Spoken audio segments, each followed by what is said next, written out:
Pregnancy first మంత్లో వచ్చే మార్పులు ఏంటి అన్నది ఇప్పుడు డిస్కస్ చేద్దామండి.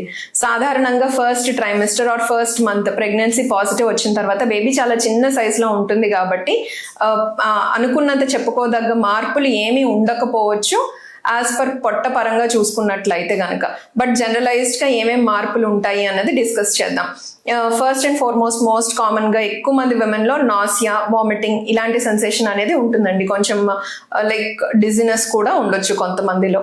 ఇంకా కొంతమంది పేషెంట్స్లో వచ్చేసరికి బ్రెస్ట్ హెవీనెస్ కానీ టెండర్నెస్ కానీ అలాంటిది ఉంటుంది. ఫ్రీక్వెన్సీ ఆఫ్ యూరినేషన్ అంటే ఎక్కువగా ఫ్రీక్వెంట్గా యూరిన్ వచ్చేలాగా సెన్సేషన్ ఉండడము, ఫ్రీక్వెంట్గా బాత్రూమ్కి వెళ్ళటము అలాంటిది జరుగుతూ ఉంటుంది. కాన్స్టిపేషన్ అంటే మోషన్ అనేది ఫ్రీగా అవ్వకపోవడము, ఇలాగా మోస్ట్ ఆఫ్ ద విమెన్కి ఈ సెన్సేషన్ కూడాను ఉంటుందన్నమాట. ఇదే కాకుండా వైట్ డిశ్చార్జ్ అనేది కొంచెం ఎక్కువగా అవ్వడం కూడాను నోటీస్ చేస్తూ ఉంటాము అర్లీ స్టేజెస్ ఆఫ్ ప్రెగ్నెన్సీలో. ఇంకొంతమంది పేషెంట్స్లో వచ్చేసరికి మైల్డ్గా స్పాటింగ్ అవుతూ ఉంటుంది. ఇంప్లాంటేషన్ బ్లీడ్ అని అంటాము. లేదు అని అంటే అది నార్మలా లేకపోతే పెథలాజికలా అనేది స్కాన్ చేసుకుని కన్ఫర్మ్ చేసుకోవాలన్నమాట. ఇవి సాధారణంగా వచ్చే ఫస్ట్ మంత్ ఆఫ్ ప్రెగ్నెన్సీలో మార్పులు అన్నమాట. Thank you.